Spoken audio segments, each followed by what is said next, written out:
Dear student, good morning. How are you? आज हम पढ़ेंगे जो तीसरा लेसन है न्यायपालिका, उस न्यायपालिका की शक्तियां एवं कार्य। संरचना हमने पढ़ ली, न्यायपालिका को किस प्रकार से स्वतंत्रता दिलाई जा सकती है, वो किस प्रकार स्वतंत्र रहकर कार्य करे, ये हमने पढ़ लिया। आज हम पढ़ेंगे कि ये कौन कौन से इनके अधिकार हैं और कौन कौन से ये कार्य करता है। ठीक है, तो देखो सर्वोच्च न्यायालय जो है, भारत का जो सर्वोच्च न्यायालय है, विश्व के जितने शक्तिशाली न्यायालय हैं, जैसे अमेरिका का न्यायालय विश्व का शक्तिशाली न्यायालय, उसी प्रकार भारत का न्यायालय भी क्या है, शक्तिशाली न्यायालय है। सर्वोच्च न्यायालय सबसे शक्तिशाली न्यायालय है। ये सभी अपने कल आप पढ़ रहे थे, एकीकृत न्याय व्यवस्था के तहत अपने से जितने भी निम्न न्यायालय हैं उनको अपने अधीन कार्य करने के लिए प्रेरित करता है, लेकिन संविधान द्वारा तय की गई सीमाओं के अंतर्गत ही रहकर इन्हें कार्य करना पड़ेगा। यदि सीमाओं का उल्लंघन करने का प्रयास किया तो आप पढ़ चुके हो, महाभियोग प्रक्रिया द्वारा इन्हें पद से पदमुक्त किया जा सकता है। इसलिए संविधान की सीमाओं में रहते हुए ये क्या करें, कार्य करें। इनके निम्नांकित कार्य हैं। नंबर 1 है प्रारंभिक क्षेत्राधिकार। प्रारंभिक क्षेत्राधिकार। अब देखो ये क्या होता है। प्रारंभिक का मतलब प्रथम बार, प्रारंभिक का मतलब प्रथम बार, मतलब ऐसे मुकदमे जिनकी सुनवाई सीधी सर्वोच्च न्यायालय में होती है। ठीक है, प्रारंभिक क्षेत्राधिकार का मतलब है कि कभी, जैसे कल आप पढ़ रहे थे कि पहले खंड न्यायालय में कोई अपील की जाती है, खंड न्यायालय से जिला न्यायालय में अपील की जाती है, जिला न्यायालय के फैसले के विरुद्ध उच्च न्यायालय में अपील की जाती है, और उच्च न्यायालय के विरुद्ध सर्वोच्च न्यायालय में, और उच्च न्यायालय में भी सिंगल बेंच में, फिर डबल बेंच में होता है ना ऐसा। जबकि जो प्रारंभिक क्षेत्राधिकार हैं, यानी कुछ विषय ऐसे हैं जिनके विरुद्ध आपको पहले अपील किसी निम्न न्यायालय में करने की आवश्यकता नहीं है। आप सीधे ऐसे न्यायालयों की अपील कहां कर सकते हो, सर्वोच्च न्यायालय में कर सकते हो। जैसे बात आए संविधान की व्याख्या संबंधी प्रावधान, है ना, संविधान की यदि व्याख्या करनी है तो ऐसा जो उल्लेख है वो सीधी अपील कहां की जाएगी, सर्वोच्च न्यायालय में। एक बात तो संविधान की व्याख्या संदर्भ में जो भी बात आएगी, यानी संविधान की व्याख्या करने का जो अधिकार है वो किसका है, सर्वोच्च न्यायालय का।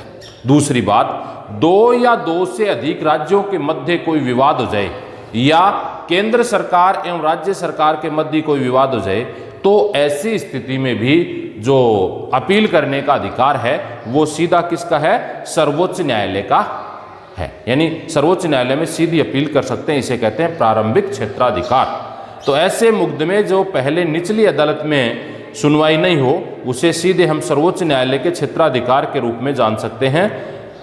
सर्वोच्च न्यायालय इनका हल करता है और इनकी सूचनाएं संप्रेषित करता है। पहला काम तो इसका है प्रारंभिक क्षेत्राधिकार। क्लियर?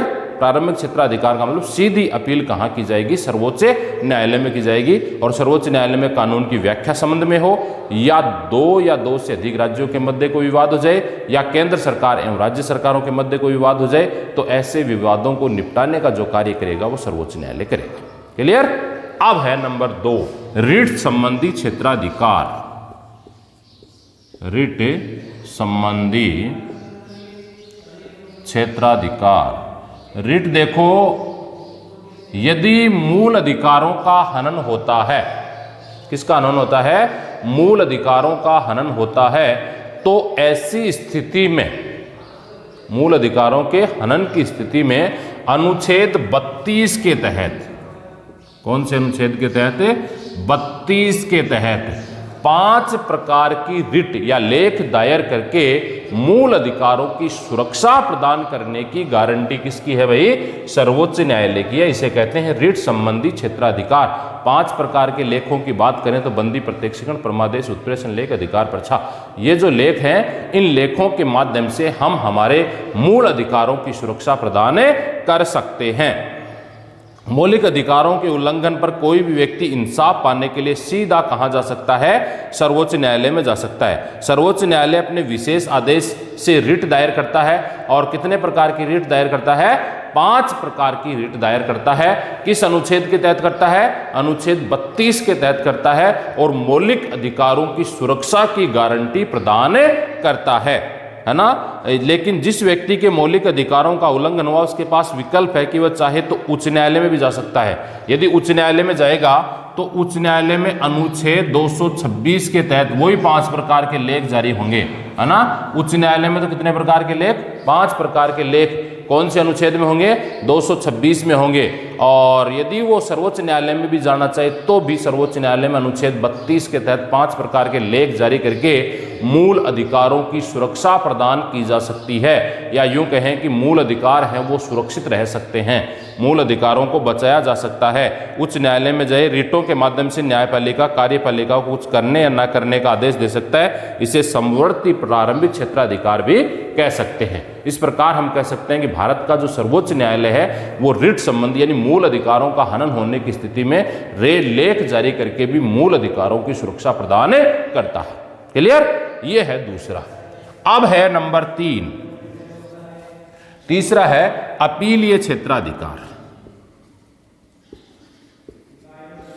अपीलीय क्षेत्राधिकार। अपीलीय क्षेत्राधिकार देखो क्या होता है।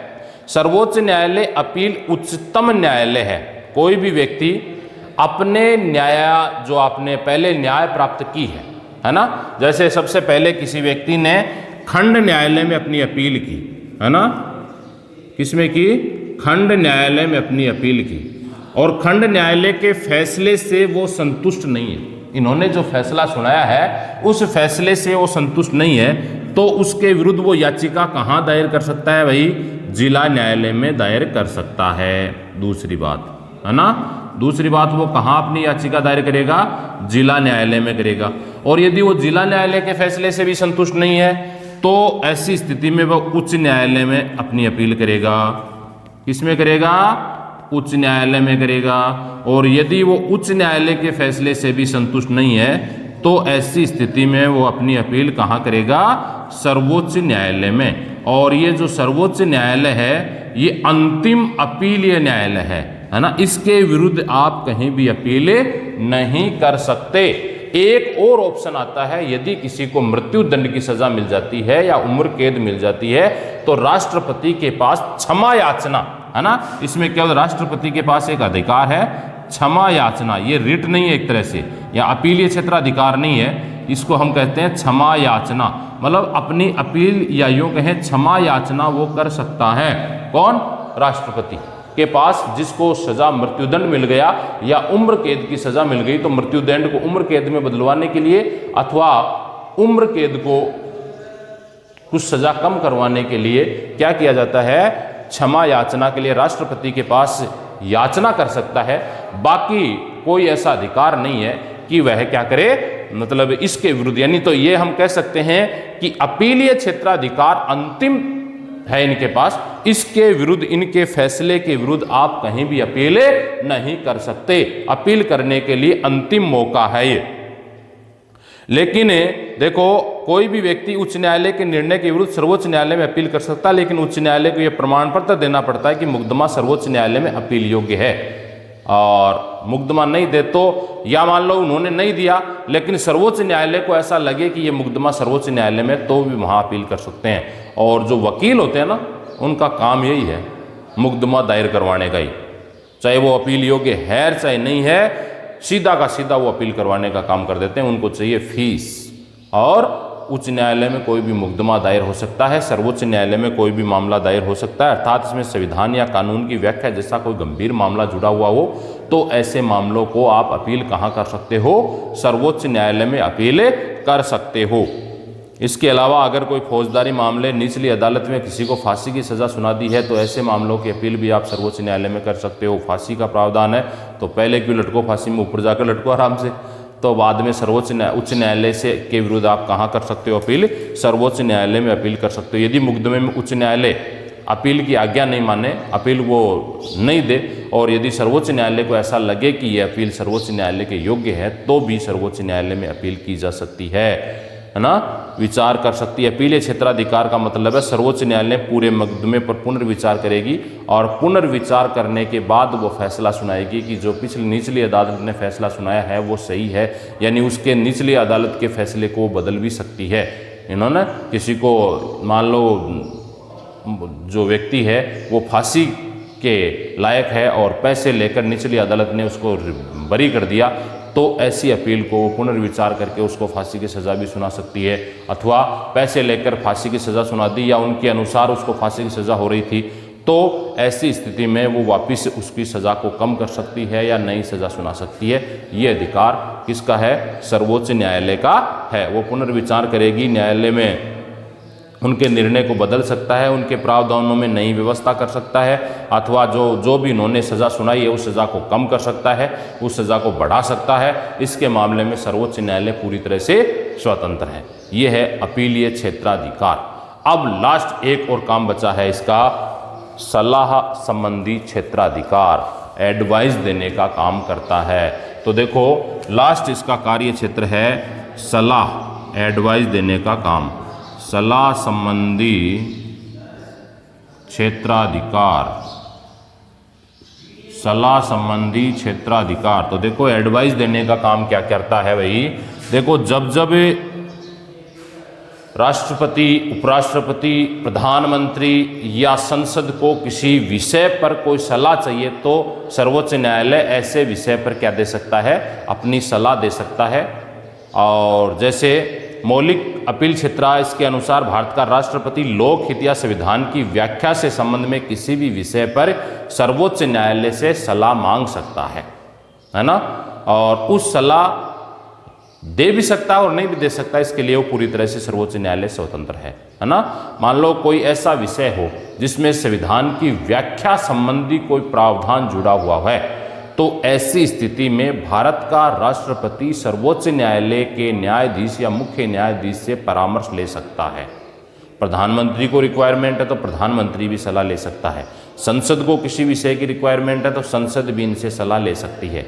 अब सलाह देना या नहीं देना, है ना, सलाह देना या नहीं देना ये किसके ऊपर डिपेंड करता है? सर्वोच्च न्यायालय पर डिपेंड करता है कि वो उस विषय पर सलाह देना उचित समझे तो सलाह दे सकता है, और यदि वो समझे अनुचित समझे तो सलाह के लिए मना भी कर सकता है, इनकार भी कर सकता है, सलाह नहीं भी दे वो ऐसा भी कर सकता है ना। इसके लिए वो पूरी तरह से स्वतंत्र है राष्ट्रपति। और दूसरी बात ये, यदि इन्होंने जो सलाह दी है इसको राष्ट्रपति मानने, ये भी कोई ज़रूरी नहीं है। राष्ट्रपति ऐसी सलाह को मानने के लिए बाध्य नहीं है और न ही सर्वोच्च न्यायालय सलाह देने के लिए बाध्य, पूरी तरह से दोनों स्वतंत्र हैं, है ना। सलाह संबंधी क्षेत्राधिकार की बात करें तो दोनों पूरी तरह से स्वतंत्र हैं। सर्वोच्च न्यायालय का मुख्य न्यायाधीश या यूँ कहें सर्वोच्च न्यायालय पूरी तरह से स्वतंत्र है, वो मांगी गई सलाह दे भी सकता है और नहीं भी दे सकता है। जैसे एक बार राष्ट्रपति ने ये सलाह मांगी थी, पिछले जब कांग्रेस के समय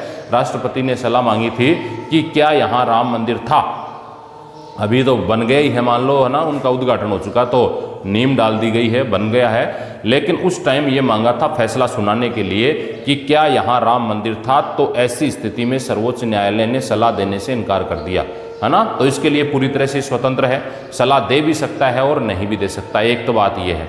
नंबर 2, दूसरी बात कौन सी है भाई? सलाह के बाद, एडवाइस के बाद यदि बात करें हम दूसरी, तो दूसरा कार्य क्षेत्र इसका है कि वो सलाह जो दी है इन्होंने, उस सलाह को माने या न माने उसके लिए भी पूरी तरह से वो स्वतंत्र है। ये है किसके क्षेत्राधिकार?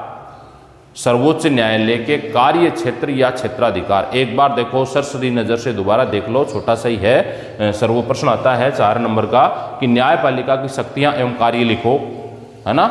न्यायपालिका की शक्तियां एवं कार्य लिखो तो इसके प्रारंभिक क्षेत्राधिकार, रीट संबंधी क्षेत्राधिकार, अपीलीय क्षेत्राधिकार और सलाह संबंधी क्षेत्राधिकार। एक बार थोड़ा थोड़ा इसको दोबारा देख लो। प्रारंभिक क्षेत्राधिकार का मतलब कुछ मुकदमे ऐसे होते हैं जो सीधे किस में लाए जा सकते हैं? सर्वोच्च न्यायालय में लाए जा सकते हैं। उच्च न्यायालय और उसमें लाने की कोई जरूरत नहीं है, जिसमें क्या होते हैं कि संविधान की व्याख्या से संबंध में कोई प्रश्न जुड़ा हुआ हो, या कानून की व्याख्या से संबंध में कोई प्रश्न जुड़ा हुआ हो, या 2 से अधिक राज्यों के मध्य कोई विवाद हो जाए, या केंद्र सरकार एवं राज्य सरकार प्रकार के मध्य कोई विवाद हो जाए तो ऐसे मुकदमों को सुलझाने का अधिकार केवल किसको होता है? सर्वोच्च न्यायालय को होते हैं, जिसे प्रारंभिक क्षेत्राधिकार कहते हैं। दूसरा है रिट संबंधी क्षेत्राधिकार। यदि मूल अधिकारों का हनन होता है तो जिस व्यक्ति के मूल अधिकारों का हनन हुआ है वो स्वतंत्र है। अनुच्छेद 226 के तहत वो अपनी रिट दायर कर सकता है, 5 प्रकार के लेख जाहिर करके अपने अधिकारों की सुरक्षा प्रदान करा सकता है उच्च न्यायालय में। और यदि वो सीधा भी सर्वोच्च न्यायालय में जाना चाहे तो अनुच्छेद 32 के तहत 5 प्रकार के लेख जारी करके उस व्यक्ति के जो अधिकारों का हनन हुआ है उनको वो उनकी पूर्ति करवा लेता है। इस प्रकार कहते हैं कि अधिकारों की सुरक्षा की गारंटी कौन देता है? उच्च न्यायालय और सर्वोच्च न्यायालय दोनों देते हैं। अगला है अपीलीय क्षेत्राधिकार। मान लो सबसे पहले कोई व्यक्ति कहाँ अपील करेगा? खंड न्यायालय में उसके फैसले से संतुष्ट नहीं हुआ तो जिला न्यायालय में करेगा, जिला न्यायालय से संतुष्ट नहीं हुआ तो उच्च न्यायालय में करेगा, और उसके फैसले से भी यदि संतुष्ट नहीं हुआ तो वो कहाँ करेगा? सर्वोच्च न्यायालय में अपील करेगा। और ये अपीलीय न्यायालय अंतिम है, इसके विरुद्ध इसने जो फैसला सुना दिया, इनकी अपील के विरुद्ध आप कहीं भी अपील नहीं कर सकते। और अंतिम है सलाह संबंधी एडवाइस देने का जो कार्य है वो भी सर्वोच्च न्यायालय करता है। एडवाइस कौन ले सकता है? भारत का राष्ट्रपति ले सकता है, भारत का उपराष्ट्रपति ले सकता है, भारत का प्रधानमंत्री ले सकता है, संसद ले सकती है, लेकिन ये पूरी तरह से स्वतंत्र है सलाह देने के लिए। यदि उनको लगे कि सलाह देनी चाहिए तो दे सकता है, लगे तो सलाह नहीं देनी चाहिए तो नहीं देगा। पूरी तरह से ये स्वतंत्र है सलाह देने के लिए। एक काम। दूसरी काम, सलाह के साथ ही साथ इसको एक और अधिकार है, मतलब जो सलाह इन्होंने दी उसको राष्ट्रपति माने, उसके लिए वो भी स्वतंत्र है, माने तो माने, नहीं माने तो नहीं माने। उपराष्ट्रपति जिन्होंने सलाह ली है वो भी पूरी तरह से स्वतंत्र है, इच्छा है तो मानो और इच्छा नहीं है तो नहीं मानो। ये है आपका क्षेत्राधिकार। कौन सा? सलाह संबंधी क्षेत्र। अगला टॉपिक है न्यायिक सक्रियता।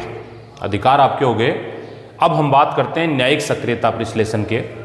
देखो न्यायिक सक्रियता क्या होती है। पहले आपने देखा कि किसी व्यक्ति के साथ कोई अन्याय हुआ है या उनके अधिकारों का हनन हुआ है, तो ऐसी स्थिति में वो कहाँ जाएगा? न्यायपालिका के पास, या यूं कहें FIR दर्ज करवाएगा, फर्स्ट इंफॉर्मेशन रिपोर्ट, है ना? ऐसा ही होता है। यानी किसी व्यक्ति के साथ अधिकारों का हनन होता है या उनके विरुद्ध अन्याय होता है तो ऐसी स्थिति में वो न्यायपालिका में जाकर क्या करवाएगा? अपनी रिट दायर करवाएगा या याचिका लगाएगा या वो FIR करेगा, वो उसकी लुकआउट है, वो क्या भी करता है, ठीक है। लेकिन अब उसको इंसाफ मिल जाएगा। वो अपनी अपील, हम पढ़ रहे थे अपीलीय क्षेत्राधिकार में, यदि वो खंड न्यायालय संतुष्ट नहीं है तो जिला न्यायालय में कर लेगा, उच्च न्यायालय, यहाँ तक पूरा सर्वोच्च न्यायालय दिल्ली तक घुमाएगा, ये उसका काम। लेकिन 1979 में सर्वोच्च न्यायालय ने एक और काम किया। PN भगवती न्यायाधीश था, उन्होंने न्यायिक सक्रियता का सिद्धांत दिया। और न्यायिक सक्रियता का मतलब ये हुआ कि जो व्यक्ति कार्यरत है उनके द्वारा, यानी जिसका शोषण हुआ है या उनके अधिकारों का हनन हुआ है, उनके द्वारा अपील न की जाकर किसी दूसरे व्यक्ति द्वारा अपील की जा सकती है, उसे न्यायिक सक्रियता कहते हैं। क्लियर? न्यायिक सक्रियता क्या है? जिस व्यक्ति का शोषण हुआ है, जिस व्यक्ति के अधिकारों का हनन हुआ है, उस व्यक्ति द्वारा अपील न कर किसी दूसरे व्यक्ति या संगठन द्वारा उनके विरुद्ध अपील की जाती है कि उस व्यक्ति का यहां शोषण हुआ, तो ऐसी व्यवस्था को न्यायिक सक्रियता के नाम से जाना जाता है ना। अब देखो न्यायिक सक्रियता का प्रारंभ कैसे हुआ, क्यों अपनाई गई इस पद्धति को। तो न्यायिक सक्रियता की बात करें तो 1989 में अखबार में एक लेख छपा हुआ है ना, और 1989 में अखबार में लेख ये छपा कि कुछ व्यक्ति ऐसे थे जिनके विरुद्ध जो यदि मुकदमा दायर है, उस मुकदमे के तहत उनको जेल में डाल दिया गया था, ठीक है। उनकी सुनवाई नहीं हुई थी, और यदि उनको सजा मिलती, जैसे मान लो किसी की मारपीट का है, कोई और कोई मामला है, सजा मिले 2 साल की, और वो सजा 7-7, 8-8, 10-10 साल जिनकी अभी सजा नहीं मिली थी, वैसे ही वो पैरवी में रह रहे थे न्यायालय में, या यूं कहें जेल में वो पैरवी में रह रहे थे, उस दौरान एक जनहित याचिका लगाई गई। क्या लगाई गई? एक याचिका लगाई गई, जनहित याचिका। जनहित याचिकाओं का मतलब होता है किसी समूह द्वारा, किसी स्वयंसेवी संगठन द्वारा या किसी समाज सेवी व्यक्ति द्वारा सरकार में एक जनहित याचिका लगाई गई, और उस याचिका में यह कहा गया कि जो व्यक्ति जेल में है उस व्यक्ति को कम से कम सजा का प्रावधान ये है और आप इसको 10 सालों तक जेल में रख चुके हो, इसलिए इनको रिहा किया जाए। इसलिए पीएन भगवती ने इसे बनाई फास्ट ट्रैक योजना, एक दूसरा न्यायालय बनाया इनके लिए न्याय प्रदान करने के लिए, अलग न्यायालय से फास्ट ट्रैक आ गया ना। इस फास्ट ट्रैक मामले में याचिका दायर हुई और याचिका दायर होने के बाद में जितने भी जेल में कैदी थे उन कैदियों को वहां से रिहा किया गया, और क्योंकि उनकी सजा पहले पूरी हो जा चुकी थी। एक बार एक दिल्ली का मुकदमा था, अभी हाल ही में उस बच्चे को रिहा किया गया, आज से 5-10 दिन पहले अखबार में आया था। दिल्ली के एक पुलिस वाला एसपी जो था, उस एसपी ने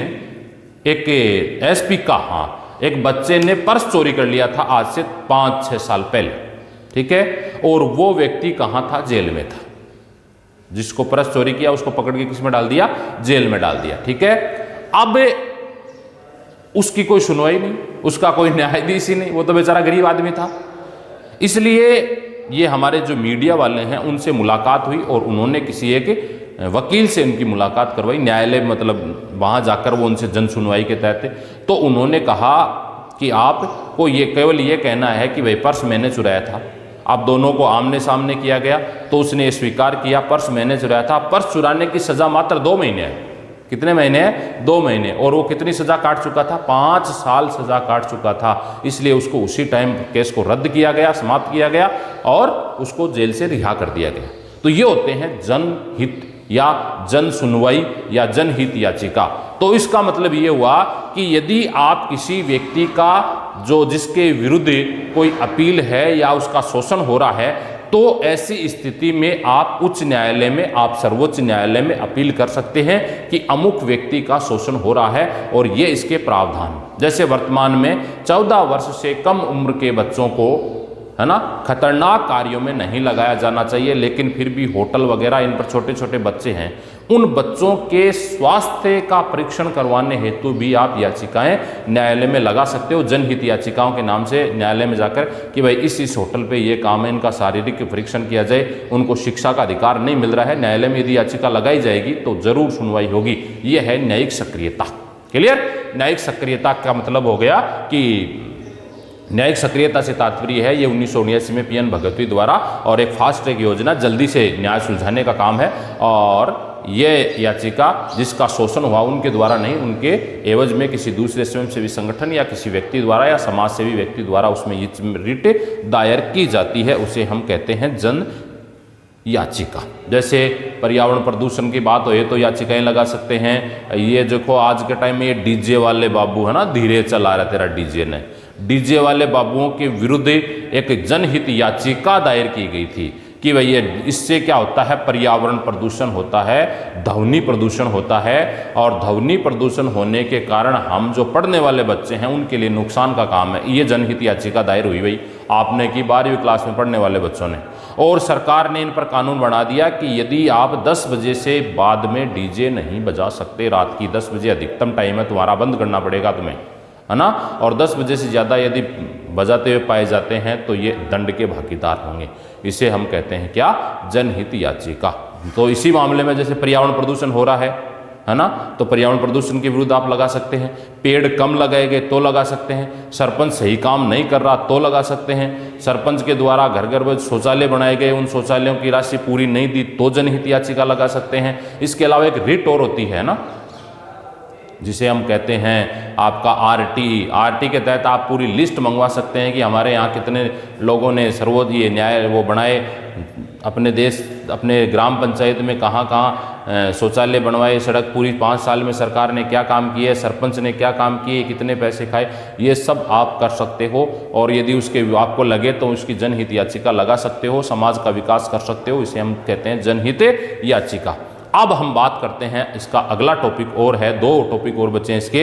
एक तो बचा है न्यायपालिका और अधिकार, एक बचा है न्यायपालिका और संसद। तो देखो न्यायपालिका और अधिकार की बात करें तो आप ये पढ़ चुके हो, छोटा सा है। न्यायपालिका और अधिकारों की बात करें तो न्यायपालिका को अधिकारों की सुरक्षा की पूरी गारंटी दी गई है। अधिकार को यदि हनन होता है तो ऐसी स्थिति में उसे लागू करने का अधिकार पूरी तरह से है। यानी मूल अधिकारों का यदि हनन हुआ तो हनन होने की स्थिति में उस पर प्रतिबंध करने का काम, उसकी देखरेख करने का काम पूरा है।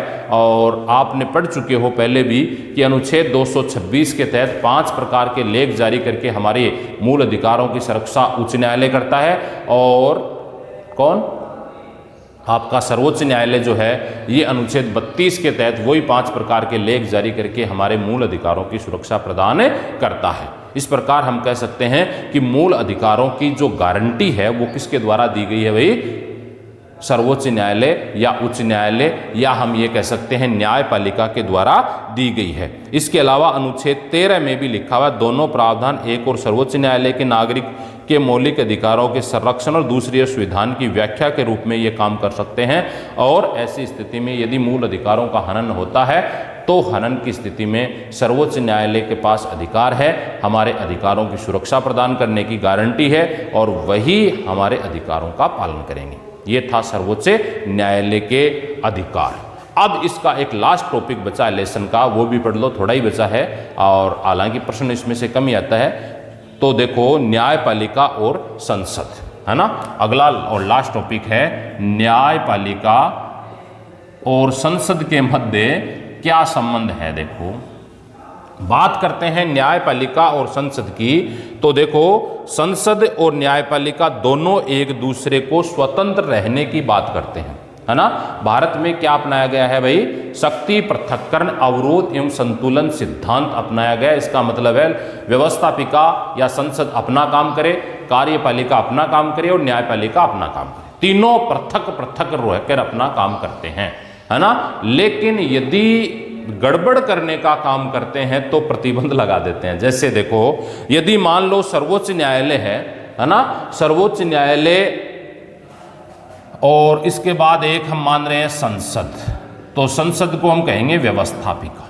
क्या कहेंगे? व्यवस्थापिका। तो ये इसको कैसे नियंत्रित करती है? आप पहले पढ़ चुके हो इस बात को कि संसद यदि इसको नियंत्रित करती है, ये दुराचार में, ये कदाचार में, ये भ्रष्टाचार में यदि लिप्त पाए जाते हैं और ये सही कानून नहीं बनाते, सही न्याय प्रदान नहीं करते, भाई भतीजावाद इसमें पनप रहा है, तो ऐसी स्थिति में हमारे पास अधिकार है कि संसद है महाभियोग प्रक्रिया द्वारा इन न्यायाधीशों को पद से पदमुक्त कर सकती है या नियंत्रित कर सकती है। इसका तो हुआ पहला काम, तो ये हुआ क्लियर। अब देखो नंबर 2, है ना, दूसरा काम ये इस पर कैसे नियंत्रण करती है? व्यवस्थापिका चाहे जैसा कानून नहीं बना सकती, अपनी इच्छा अनुसार कानून नहीं बना सकती। क्यों?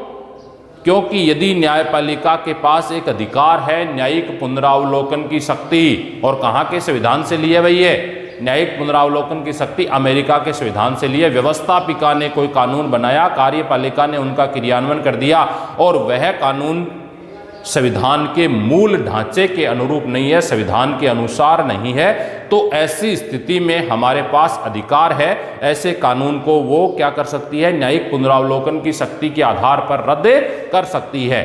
तो ये है न्यायिक पुनरावलोकन की शक्ति। इस प्रकार दोनों में तालमेल बना हुआ है। व्यवस्थापिका, न्यायपालिका दोनों आपस में एक दूसरे पर अंतर, यानी ये भी नियंत्रण रखती है कि ये गलत रास्ते पर नहीं चले और ये भी नियंत्रण रखती है कि ये कोई गलत कानून नहीं बनाए। यदि गलत कानून बना दिए तो इनके पास अधिकार है कौन सा? इनके पास अधिकार कौन सा है? इनके पास अधिकार है कि न्यायिक पुनरावलोकन की शक्ति के आधार पर उसे अवैध घोषित कर सकते हैं। जैसे आपने परसों के उस वीडियो में पढ़ा था, न्यायिक नियुक्ति आयोग 2014 जो 121वां संविधान संशोधन विधेयक था, 99वां संविधान संशोधन हुआ और संविधान संशोधन होकर उसको पूरी तरह से लागू कर दिया गया। राष्ट्रपति के हस्ताक्षर हुए और राष्ट्रपति के हस्ताक्षर होने के बाद इनके पास पहुंचा तो उस न्यायिक नियुक्ति आयोग को इन्होंने न्यायिक पुनरावलोकन की शक्ति के आधार पर समाप्त कर दिया था। यह है संसद और न्यायपालिका के अधिकार। तो देखो इसमें संसद और न्यायपालिका, न तो संसद निरंकुश रहकर कार्य कर सकती है और न ही न्यायपालिका निरंकुश रहकर कार्य कर सकती है। दोनों पर नियंत्रण रखने का काम, एक दूसरे पर खींचातान करके दोनों पर क्या रखा जाता है भाई? नियंत्रण रखा जाता है। देखो पहले जो विषय न्यायिक पुनरावलोकन की शक्ति में नहीं आते थे अब सर्वोच्च न्यायालय ने वो विषय भी किसमें ले लिए, न्यायिक पुनरावलोकन की शक्ति के अंतर्गत ले लिए, और न्यायिक पुनरावलोकन की शक्ति के अंतर्गत लेते ही समस्त प्रकार से उनका अधिकार किसका हो गया, सर्वोच्च न्यायालय का हो गया। और न्यायपालिका व्यवस्थापिका द्वारा बनाए गए कानून को अवैध घोषित कर सकती है, जैसे राष्ट्रपति का चुनाव है, उपराष्ट्रपति का चुनाव है, राष्ट्रपति के अलावा राष्ट्रपति या प्रधानमंत्री, ये सब है, इनके कार्य पद्धति वगैरह इनको हम इनमें शामिल करते हैं। इस प्रकार हम कह सकते हैं कि भारत का सर्वोच्च न्यायालय है वो पूरी तरह शक्तिशाली नहीं है, संविधान द्वारा प्राप्त अधिकारों के अनुसार रहते हुए इसे कार्य करने का अधिकार प्राप्त है। क्लियर? ये था आपका लेसन नंबर 3, न्यायपालिका एवं न्यायिक पुनरावलोकन की शक्ति कंप्लीट हो गया, पूरा हो गया ये लेसन। अब हम अगले वीडियो में अगले जो इकाई है इसका अगला लेसन है वो भी आपके हटा दिया गया है। 2 ही लेसन आपको पढ़ने थे, वो आपने पढ़ लिए, और इनको पढ़ो, कॉपी में इनका होमवर्क भी टाइम टाइम पर करते रहो, और जो मैसेज के माध्यम से या कमेंट के माध्यम से जो भी आपकी समस्या है, जो आपकी क्यूरीज है वो डालें। ओके।